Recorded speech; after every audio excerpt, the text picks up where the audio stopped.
The Epoch is a strange little support weapon that packs a ton of versatility and power into its tiny frame. What the? Roach? Where are you going? Oh, Get back down here. is he? Oh, he's coming. Oh, he's dead. Using it can be a bit tricky. My name is Commissar Kai, and today I'll arm you with all the knowledge you'll need to master this weapon of whimsy and throw the Quasar cannon into the dumpster of freedom. Or at least give it a break. The Epoch is available in the Control Group Warbond, and it functions like a weird mishmash of a Quasar cannon and a grenade launcher. It does a ton of damage, packs a lot of utility, and can easily handle anything from packs of greens and blues to reds. If you use it well. Oh. Okay. But using it well requires you to know about all its moving parts so you can do the most damage and avoid spontaneous self-liberation. Hell, the wiki page is so long it even has me nervously nibbling on my Crayolas. And Command authorized me to know how to read. But once everything clicks, it becomes an incredibly powerful and fun weapon that is hard to put down. So let me teach you all the tricks you need to know to use it well. The Epog works based off of a charge mechanic. Charge it too little and it'll fart out a cloud of plasma, which is a little weak by support weapon standards, doing only 400 ballistic damage with a projectile and an extra 500 explosive damage in a 3-meter radius around the target, which for context is about the same radius as my PP. I guess size doesn't matter. Both parts of this undercooked plasma bolt have an armor penetration value of 4, so nothing particularly special. If you charge it too much, it'll explode, turning you and anything unfortunate enough to be close to you into confetti. But if you charge it just right, the damage, AoE effect, and demolition force all go massively up. A max charge shot does a whopping 800 ballistic damage and 800 explosive damage on top in a 4-meter radius around the target. Plus, the armor penetration characteristic of both will get bumped up from heavy penetration, or AP4,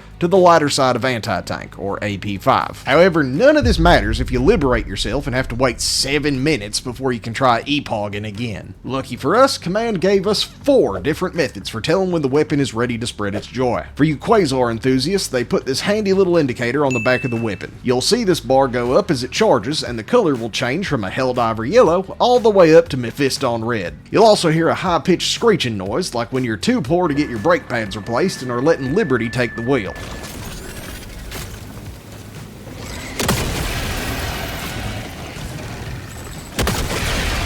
When you see this bar fill up and you hear that noise, the weapon is ready to fire. But that bar is pretty small and isn't the most reliable in the heat of combat. Our second method for knowing when it's time to epog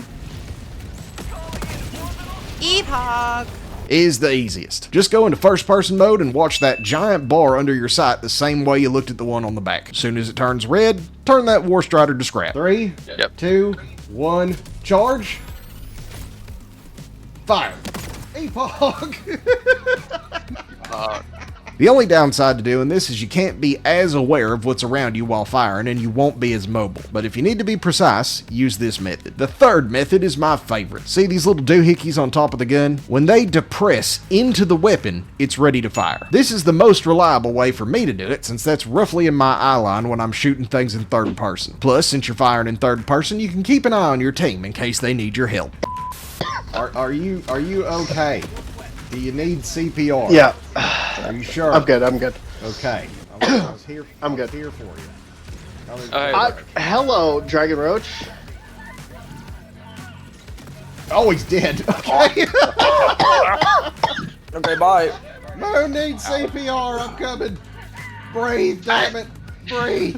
The final method is my least favorite, but some of y'all might find it useful. Soon as you start holding down the trigger, you'll see a muzzle flare for about a second before it goes away. Once that muzzle flare comes back, you're ready to fire. This method is simple, but it's not going to be for everyone. Once you master not blowing yourself up by understanding all the Epoch's moods, it becomes an absolute monster on any front. The only real downsides are its charge mechanic, its 2-stage reload, and its limited ammo supply, but we can overcome all of these. Given how many of y'all use the frickin' Quasar, and now that you know how to read when the Epoch is in the mood, I'm confident y'all can deal with the charge mechanic. The reload is pretty long if you just sit there and let the animation play, but this is a 2-stage reload mode that can be broken up to make the process much faster. The first stage happens near instantly. Simply hit that reload button and watch for the canister shooting out the back like it's a potato gun. Once it's empty, your Helldiver will slot a new canister into place. As soon as that canister is flush with the rest of the gun, it's ready to fire. Just swap to your primary, dive, or hit your crouch key and you'll be able to shoot by skipping the rest of the animation. Its relatively low ammo count can be mitigated with the Siege Ready Armor passive, taking a supply pack, or bringing a jump or warp pack to move around the map and pick up extra ammo boxes. Also, before I forget, the Epog has a max range of about 140 meters before the projectile will detonate in the air. Now here's some of y'all rightfully groaning that this is a lot to take in to replace weapons you're already comfortable with. So to alleviate your belly aches and show you some of the cool stuff this weapon can do, I brought on the expert on the Epog who puts the whimsy in warfare. Tana, show them what this puppy can do. Thank you, Kai.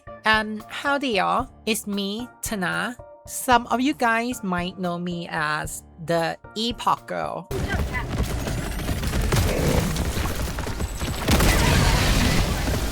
Epoch! Epoch! Epoch!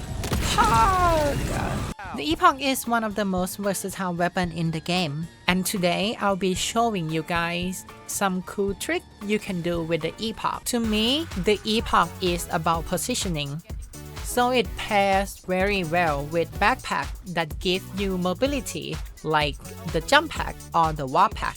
Not only that these will help you get away from the danger, but also help you positioning yourself for that sweet kill too. Oh my god, Epoch! So a cool trick I like to do with the warp pack is to warp mid-shot, so you baited the enemy to look away while you get to that sweet weak spot. Pop! And with the jump pack, you can even reload mid-jump. Stationary reload, I barely know those. Loadout synergy is very important to me, and the Epoch is one of those support weapons with the stat that well-rounded enough to not be dependent on armor passive.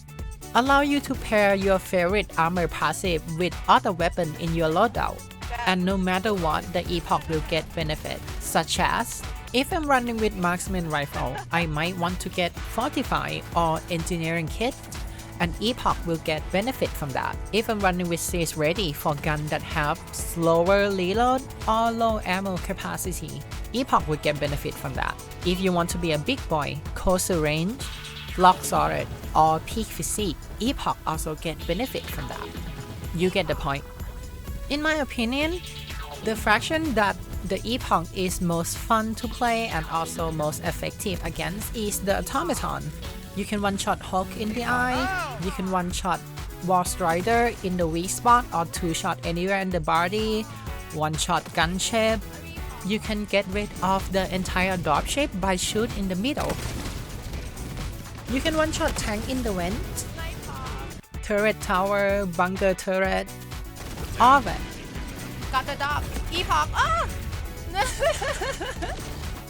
And remember, positioning is key, and practice makes Epoch. And lastly, just get out there and have fun. Back to you, Kai.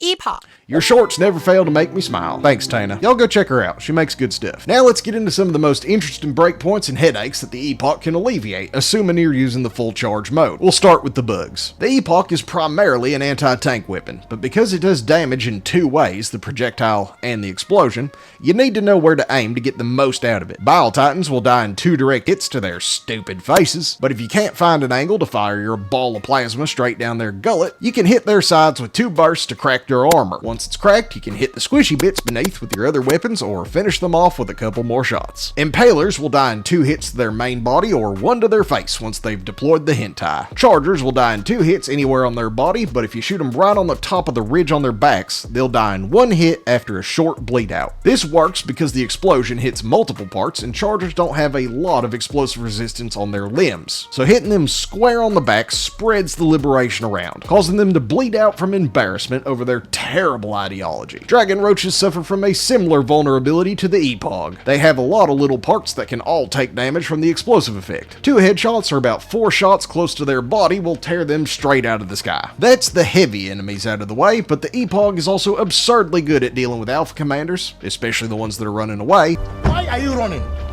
Why are you running? And bile spears. A direct hit to an alpha will turn them straight into mist, and 2 near hits can kill whole groups of them, while bile spears pop like Liberty Day balloons. A single hit can knock out an entire group of bile spears because when one explodes, they damage all the others around them, making the Epog an ideal weapon against this enemy scene. It's even great for just firing into bug breaches and racking up the kills. Just make sure you have a resupply handy if you decide to Epog all over a bug breach. Tana already covered most of the bots, so let's quickly talk about factory striders. There's a couple of ways to skin a factory strider with the Epoch. You can blast their turret off with 2 hits and then go for 3 more to their belly doors. You can brute force their face in with 4 shots to their noggin, or you can bring them down in 3 hits if you aim for their eye. Squids are super easy. Hordes of Voteless and Overseers can all be cleared with single shots. Flesh mobs take 2 hits to bring down, stingrays can be ripped out of the sky with a single shot, and harvesters can be toppled with 1 well-aimed shot to their eye or their hip joints. Otherwise, it'll take you 2 to 3 hits because they have a lot of explosive immunity.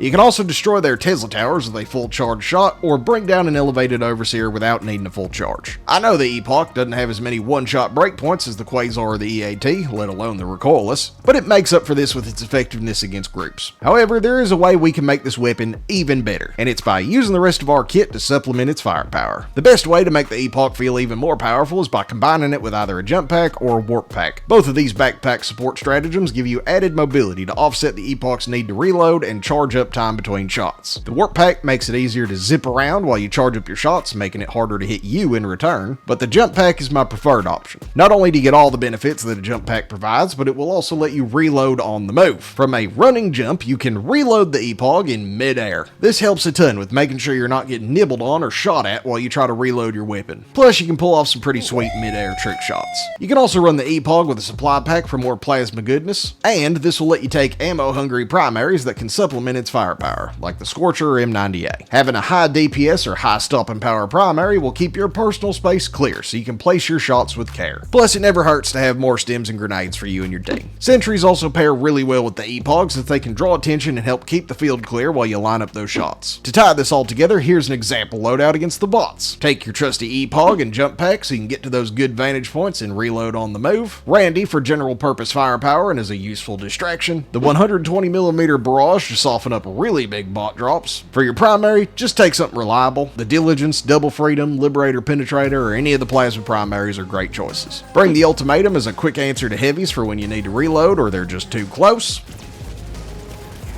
He's coming right for us.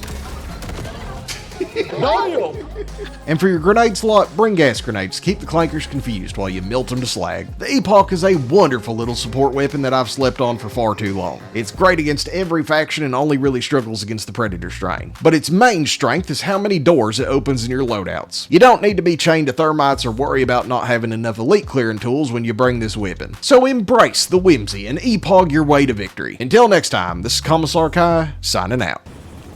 Boom, you're gonna need to get in the ship. Stop doing push-ups on my ship, damn it.